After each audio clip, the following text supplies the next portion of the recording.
Bir Müslüman yılbaşında gece saat 9'dan sonra uyuması gerekir. Yani 12'ye kadar hiç uyanık kalmaması gerekiyor. 12'den sonra bir Müslümanın ayakta durması nasıl diyeyim Müslümanlık değildir. Yani Hristiyanlarındır o yılbaşı. İbadet etmelidir. Namaz kılmalıdır, Kur'an okumalıdır. Hz. Muhammed sallallahu aleyhi ve sellem onların ibadetlerini yerine getirmelidir. Hz. Muhammed sallallahu aleyhi ve sellemin bir sözü vardır. Hangi kavime özenirseniz o kavimdensiniz.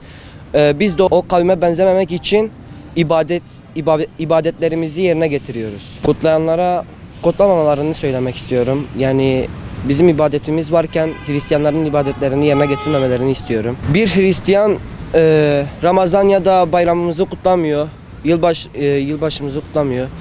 Yani biz niye kutlayalım onların bayramını bir de onların yılbaşı gecelerini? Biz de ona şey yaparak biz de ibadet ediyoruz. Yılbaşı akşamı. Tüm Müslümanlara da buradan şey yapıyorum. İbadet etsinler. Yani geceleri uyanık kalmasınlar ama ibadet etsinler. İbadet ederek yılbaşına girebiliriz hep beraber.